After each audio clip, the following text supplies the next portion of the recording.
Warhammer 40k, more like Warhammer 40 cents. Welcome home, brave heroes. I'm Ash, this is AshQuest, and Final Faction is a sci-fi line of action figures and I think, singular comic book exclusively sold at Dollar Tree around the country, the USA country. I've done a video on these before, and I don't know why I'm doing another one, and that's literally because the first one kind of blew up. A lot of people watched it, a lot of people liked it. Nobody said why. Nobody talked about why they were watching the Final Faction video. But today, we're gonna rip all these bad boys open. It's gonna be like when the ramen noodles semi-truck crashed on the highway and ramen lost approximately 55 cents worth of product. That's what we're kind of doing here today, and I've got some boards with some hexes on them that are going to help us create some rules on the fly for an awesome hex-based sci-fi game. Because Final Faction First Impact is the story of a bunch of G.I. Joe cyborg-type people. There's even like an awesome robot dog versus aliens in outer space. I mean, Costa Rica, same place, same thing. Pretty sure they were only ever sold at Dollar Tree because I think they are discontinued now. And this is the Dollar Tree, $1.25 branding. We have all kinds of cool, like, humans with different pieces of armor, weaponry, and the like that you can actually take and attach to the action figures. They're interchangeable because they're all roughly the same size if they have, like, the same kind of model. We've even got, like, some vehicles. We've got plenty of gross and awesome-looking aliens. But I didn't buy any of the humans because the humans are super lame, actually. Like, here's your Series 1 Alpha team, and you've got Steadfast, Shift, Steel, Ruck. I didn't get any of those guys. I just got a bunch of Synthoids, Brutes, Drones, and a few ACRMs, along with the vehicles and, like, weapons and armor packs. I think that they'll fit the ones that I have here, but without further ado, it's time to rip these puppies open. So please enjoy the blister pack ripping ASMR sound of your youth. I have been waiting something like the better part of a year to do this. These have been building up in the corner of my room. Hold on, let's just go ahead and get this out of the way. Let's just empty it all out. I cannot wait to finally be free. Now I will, what?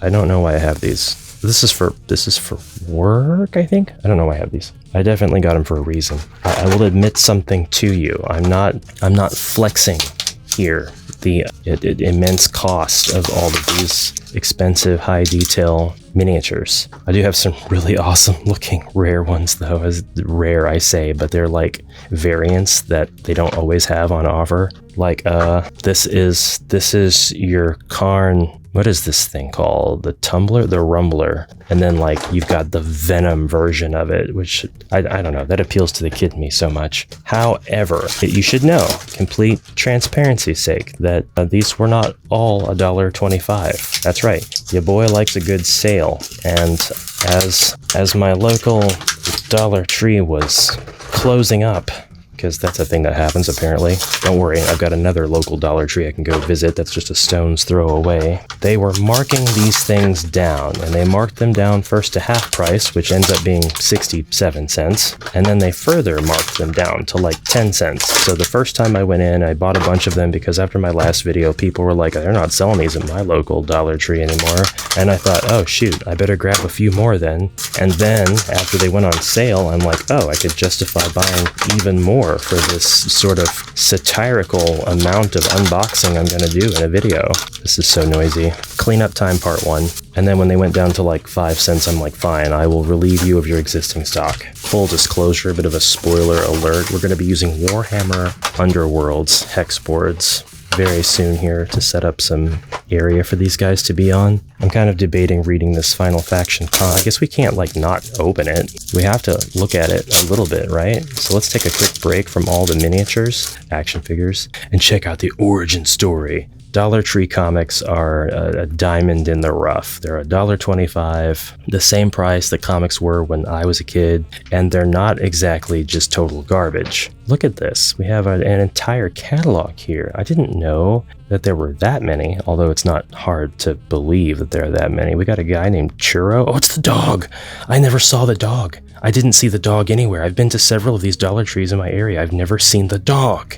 That is a crime. I never saw, I don't think, the P-131. That looks pretty cool. I did have a few of the turrets. I might still have some of the turrets here in this collection. I definitely had pretty much all of these things. The Crepitus, the Crawler, Decimator, Huntress, Scourge, Striker, Evolution armor sets. I know that they had the ATV. I don't think I ever picked it up. In the year 2050, that's just around the corner, we have dog tags. Hungry Churro? Oh, there's Churro. Oh, he's just a little puppy here. He's just a little pupper schnupp. We're gonna switch cameras. Now we can appreciate a little bit more of the focus here. Boom! Something struck, what is that, the moon? Did they just blow up the moon? On the other side of the world, in the mountains of East Asia, we have a lady who is meditating. Something is coming. Better grab my Sai katana. Airbase on the African plains. Let's go, Squadron 1, you're with me. Vroom, highway to the copyright zone, defensive protocol, patrol the plains and report back any anomalies. Crack.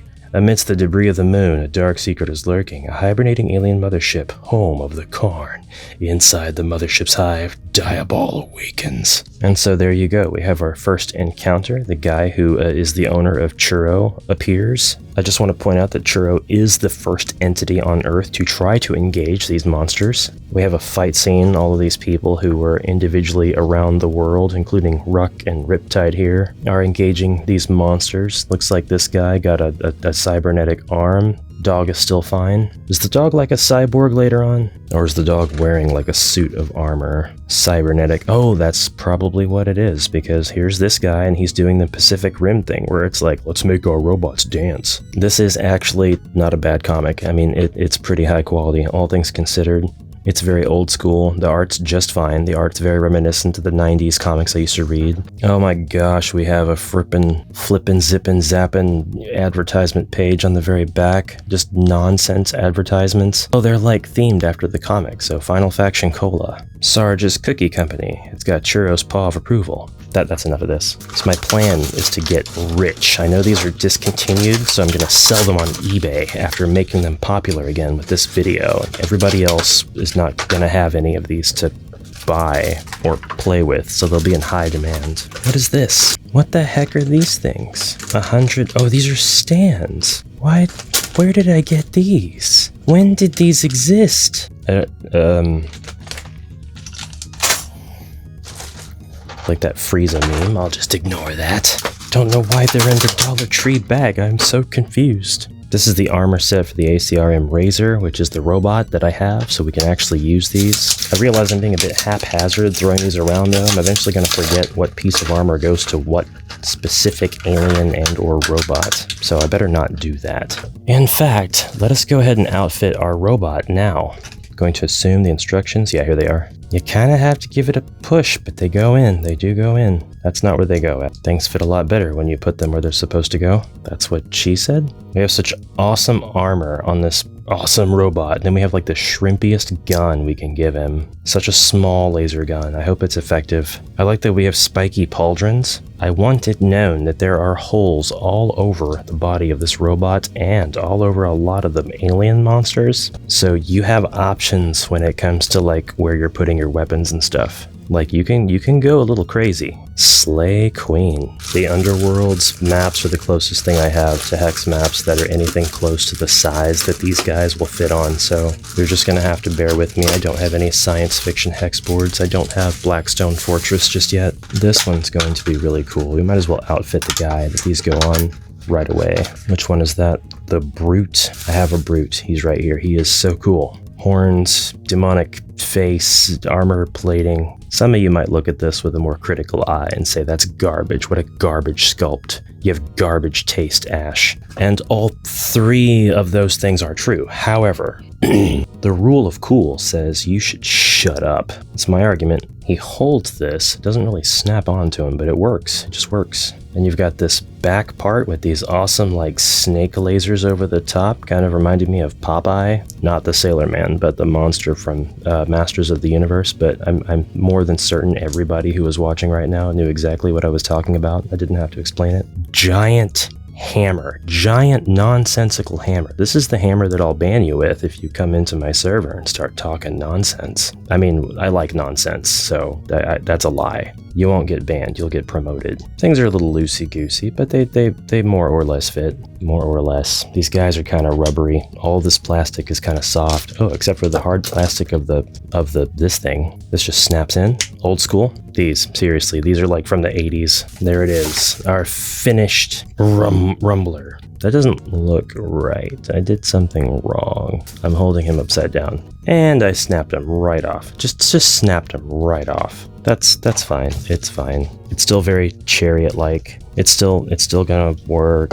It's not really gonna work. I don't know where they went. We don't need rumblers on our board anyway. I mean, the Underworld's hexes are only this big, so I'm doing good just to get the alien people on it. That said, let's do that again, but not suck at it. Yeah, that's right. The Venom version of this thing slaps. True awesomeness. This is what peak science fiction perfection looks like. You may not agree with it, but it's how it is. Cope. Just a few more months of this and you can see genius in the making. Man, the poison version of the Karn looks too cool. And it's done. What did it cost, Thanos? Everything. Alright, so since I didn't get any humans, we're not going to be doing any like pitched battles. We're not going to do anything lore accurate to the comic. We're going to call these training missions, training simulations. We could use some of the Winter Maw boards. Oh yeah, I think that'll work just fine. Surprisingly, these work super well, it seems.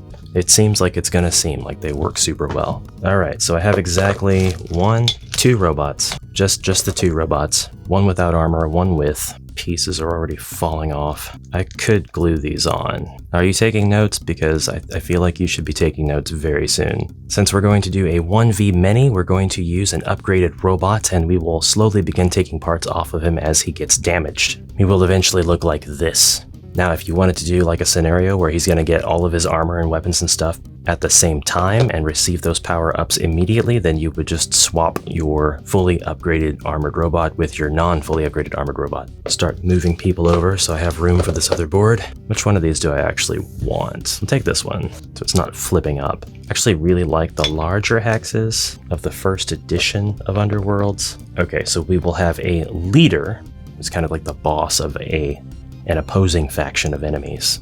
The final faction, if you will. And his stuff keeps falling off, so I'm gonna have him raise his arm up, like in triumph, in command. His hammer keeps spinning around, facing forward. Fearsome hammer. Kind of have to like catch it on his foot to keep it to stay in place. It's going to be pretty clear what hex each monster is going to be occupying, even if they do encroach on the surrounding hexes a little bit. The poison versions are so cool. They're just so cool. And it's so nice to have neat looking normal versions. It makes the poison versions really shine to have the normal coloration. So I think we might have like an inspired condition that will turn all of our normal monsters into these inspired monsters. So we can go ahead and just use the normal versions of these monsters that have their alternate colors, their poison colors. Let's see, who all do I have? I should have this guy's normal version somewhere around here, but actually I don't think I do. I have his poison version. Oh man, maybe he will get inspired after he loses all of his armor and weapons. I actually got quite a few of these guys. I can't believe they had a surplus of this particular model. He's kind of the most badass one of them all. Unless you can get your hands on this guy, and there was only one of this guy, I think, so like that kind of tracks, because he was like, he's the boss, he's the commander.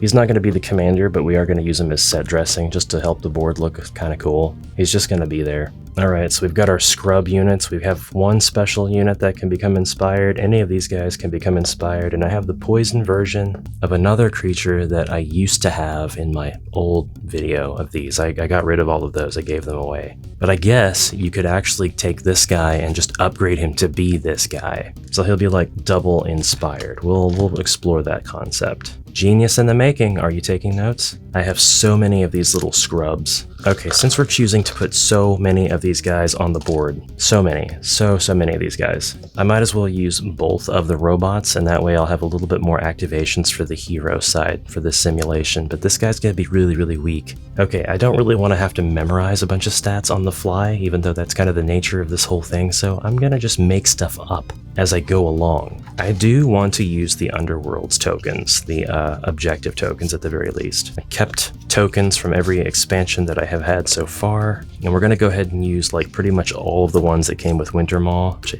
think the total is 12. I think I would like to use the Underworld's dice as well. We might just use the same convention just to keep things very, very simple. When we attack, we're going to be looking for either swords or swords and strikes if we are inspired or if we have the appropriate equipped armor. If the target is flanked by one of our fighters, at least on one side, then we'll be able to count this side as a success. Oh, we should use the strike side as our success initially, and then we'll add the swords to it if we're inspired. This is an automatic success, and this is going to be the side that is a success if our target is surrounded by more than 2 of our friendly fighters, or surrounded by 2, not counting the attacking party.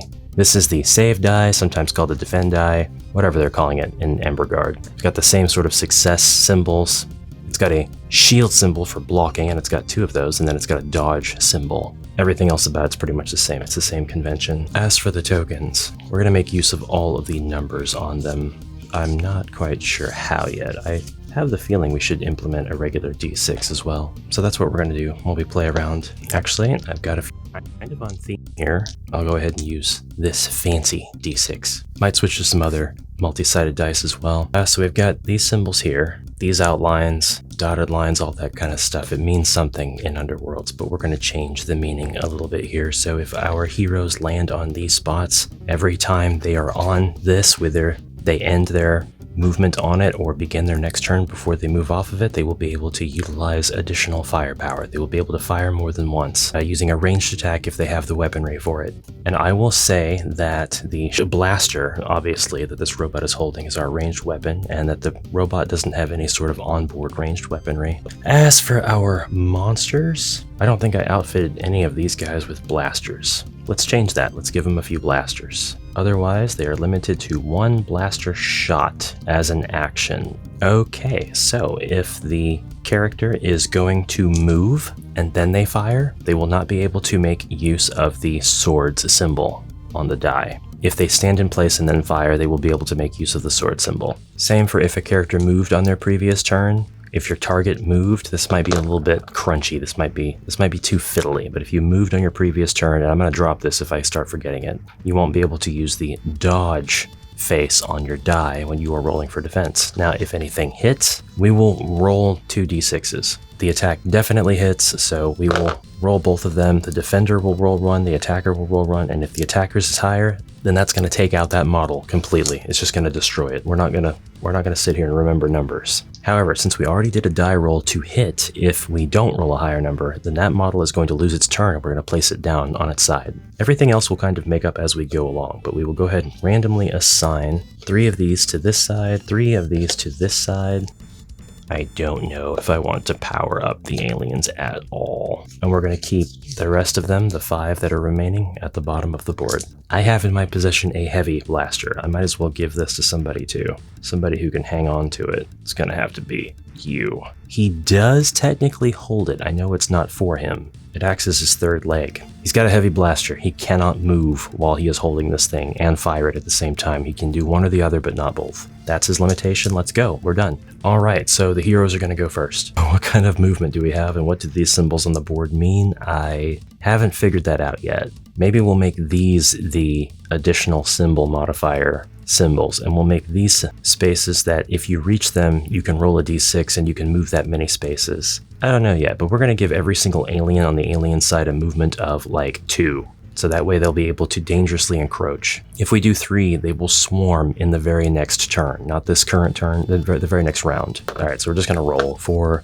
1, 2, 3, 4. We are now adjacent to an enemy. We're going to take out this heavy blaster guy. We'll do 2 attack dice, 1 defense dice, and there we go. We have 1 success, but the monster who was not occupying any sort of special square whatsoever did not roll any defense. They rolled a dodge, but it doesn't count. It's time to roll off. The attacker rolls a 5, monster rolls a 6. Monster takes a hit and they are down, but they're not out. It's time for the other robot's turn. We're going to say he can move 5, but we're going to give him 1 extra for each leg augment that he has, so he can move 6. So 1, 2, 3, 4, 5. Potentially, he's going to get himself swarmed. 1, 2, 3, 4, 5, 6. He could move in here. Still, maybe we'll get himself swarmed. We're going to go ahead and make that risk, though. We're going to move right here, and we're going to attack this guy. Again, it's melee. We have 2 successes, and this guy is not surrounded by anybody. Rather, well, neither side is. He's got him, but that's not going to help his roll.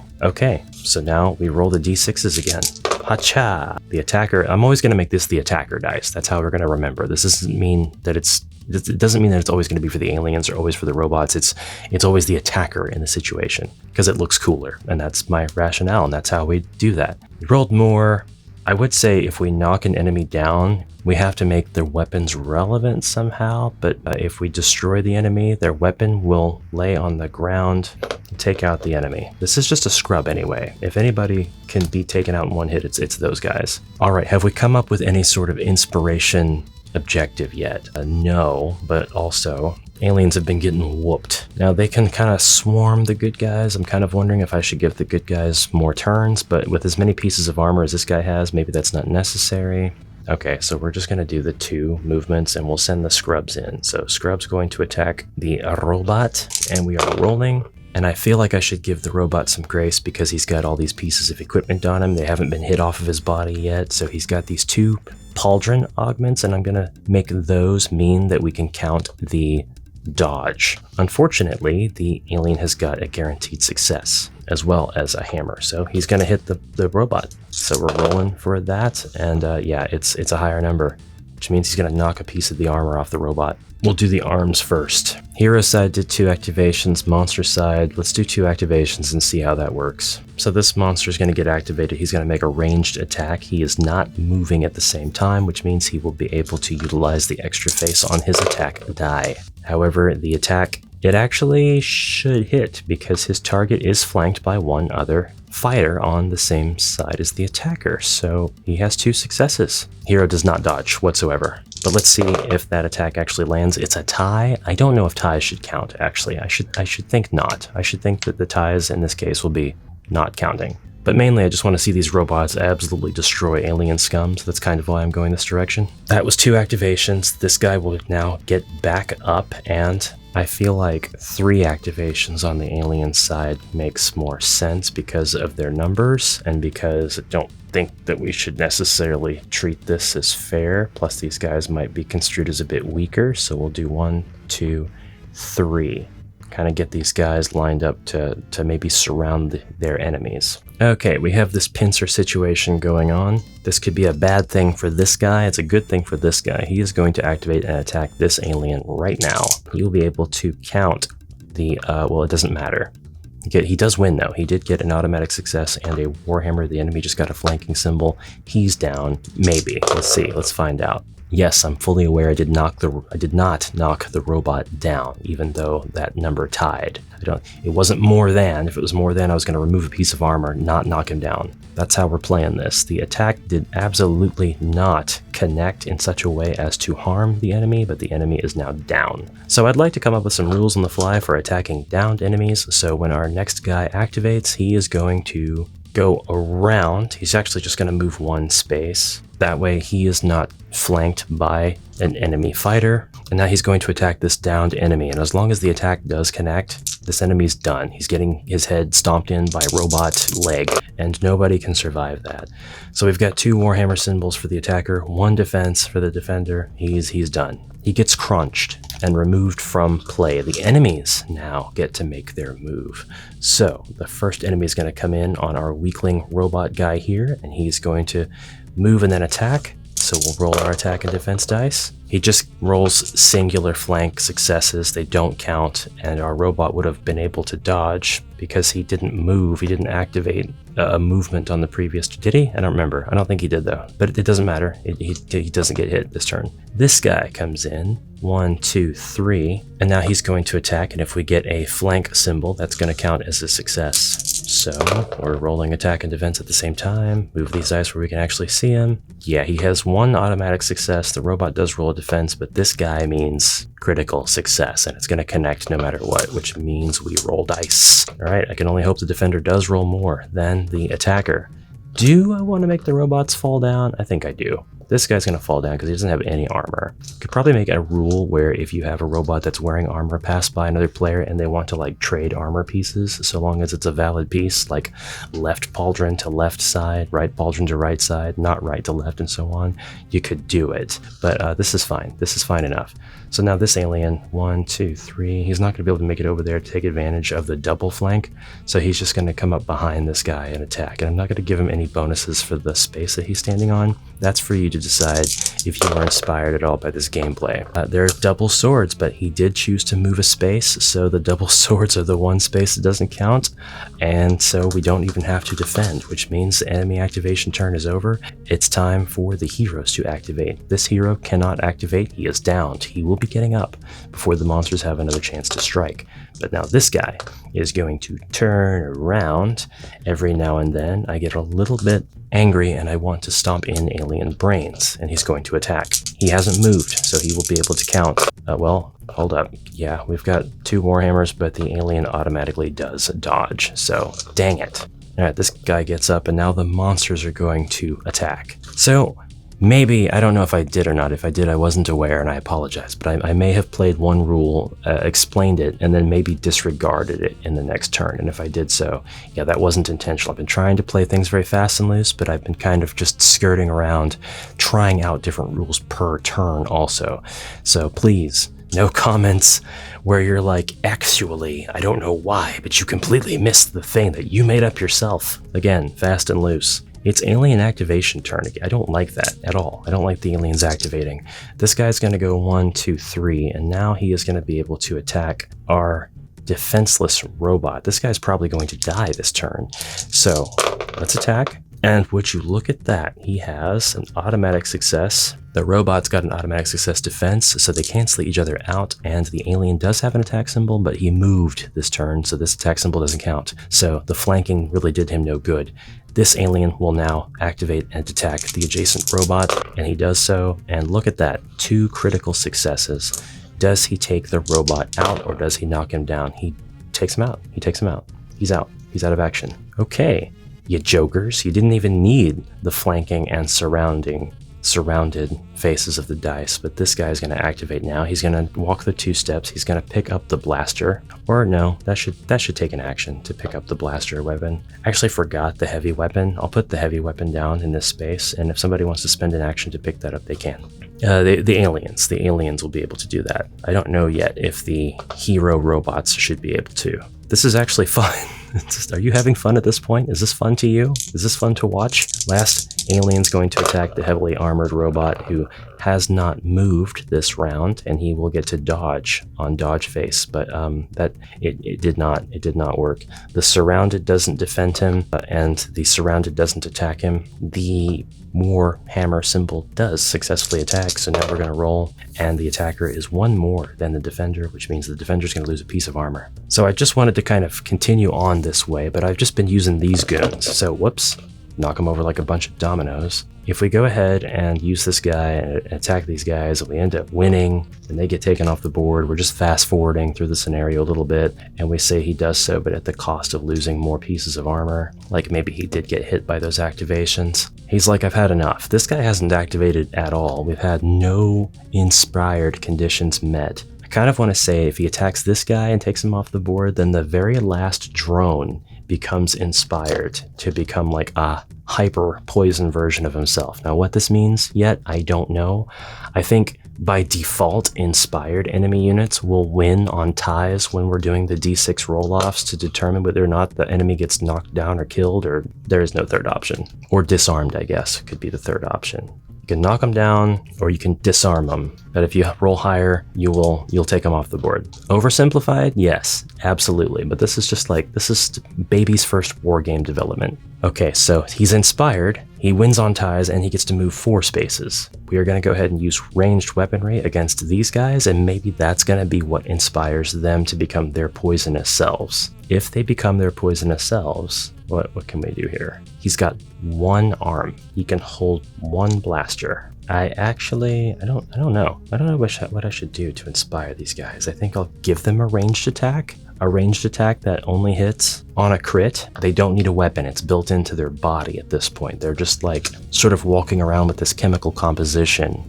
And if you range attack them, they'll absorb that and they will be able to fire it back. We'll just do a normal ranged attack that way, but when they use it, they will uninspire and become their normal target self again. That's what we'll do. So this guy just got fired at and he's gonna fire back at this guy. Once again, 2 attack dice, 1 defense. We're not budging from that 2 attack, 1 defend stat at all. It's 2 Warhammers versus 1 dodge. It does hit. I don't know if it's fair or not to keep it rolling just the 1 defend, but okay, so this guy rolls. The attacker does connect. And now he uninspires, becomes his normal self again. He was able to absorb that blast and fire it back at the attacker, who has lost yet another piece of gear. The attacker says, I've had enough. I'm going in straight for the kill. 1, 2, 3. And he's going to attack this guy. This guy is the chief of this warband. The only thing that's really making him different is that he's got 3 pieces of gear on him, and so 3 potential things to remove before he will go down. But let's go to the brave go the spoils or whatever. This is a block, so it was an unsuccessful attack, and now this guy gets to attack back, and he does so, and that does nothing. It does nothing at all. This guy's able to flank him and then attack, and then the flanking does count as a success. So then he's able to hit him, and the hit absolutely 6 versus 1. That's a critical failure for this robot. He's almost completely useless. He has a gun. That is all he has. And yeah, I meant to put this guy here, so he is adjacent, so he is flanked. Alright, I said 3 alien activations, yada yada yada, I don't care. They just move in closer, that's all they do.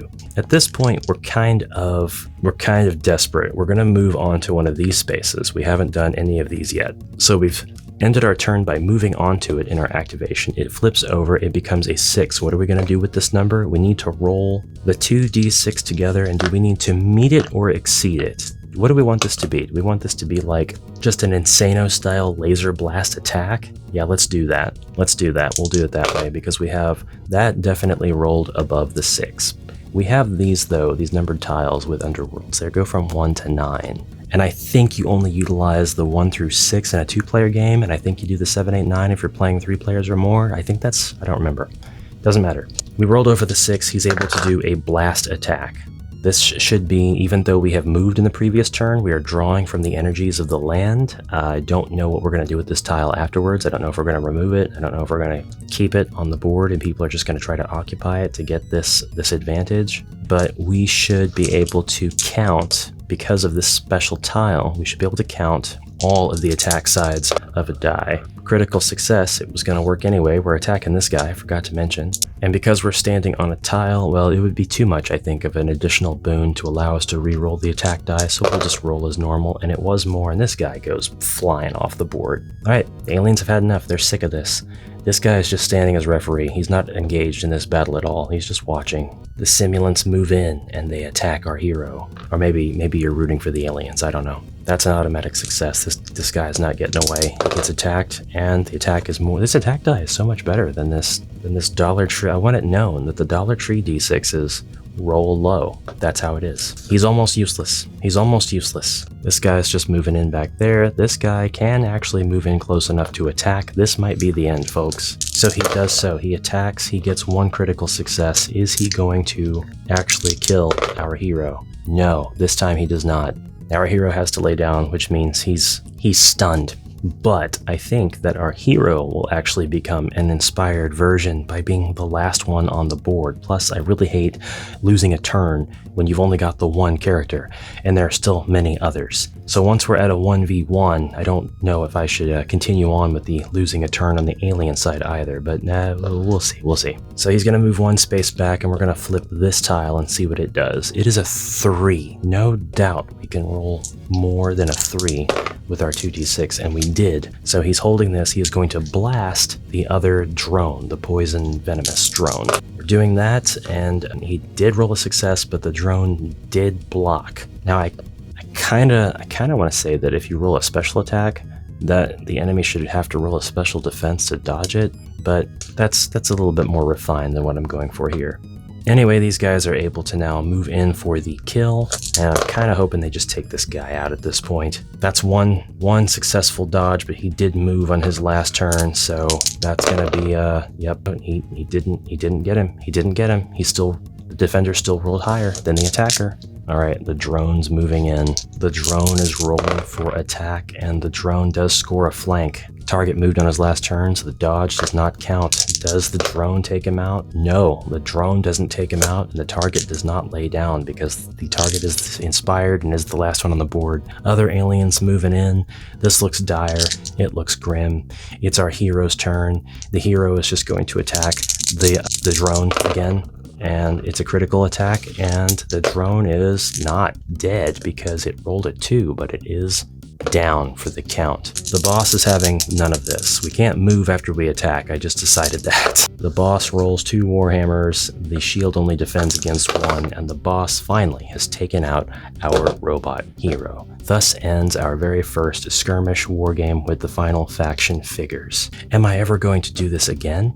Yes, in other ways, other forms, maybe with other figures, but using the Underworld's hexes for all of this was actually really cool and very inspiring. I never did anything like this before, so you are actually, for the first time along with me, experiencing me making up rules for a hex wargame on the fly. I didn't make up all the rules, obviously. I took some inspiration from the Underworld's dice, a lot of inspiration, but, you know, I was going to take inspiration from some combat dice or another. Next time we'll have to figure out if we want to allow melee attacks to push enemies, or if that should be like a special thing, or if we need to make up some cards or something. Whew, that was alright. That was pretty cool. I would say, in the grand scheme of things, that was a success. A successful simulation for the robots and or the aliens who need to plan against the robots, whichever side you were rooting for. Still have some strange things to work out, like do we want to incorporate the vehicles? How would you have done the weapon equipping and or unequipping? Would you have done that differently? Would you have assigned point values to make the battles a little bit more fair? Tell me your thoughts on any and all of this below. And it kind of crossed my mind to use this League of Dungeoneers hex map for a battle, because in this case, it looks like everybody's kaiju size. They're just enormous. Then I thought, how are we going to justify placement? Are we just going to say every hex the monster touches is what they're occupying, regardless of how big or how small they are? That kind of makes sense. Then how do you justify movement? I already know how you're going to justify range. You're going to be able to shoot things across a number of hexes, and you're going to have to count those hexes out. Maybe I would do that. I don't know. But in any case, that's the end of this one, brave heroes. Thank you very much for your kind attention, and I will see you in the next exciting adventure. Until then, I bid you a fantastic rest of your day, and a bye for now.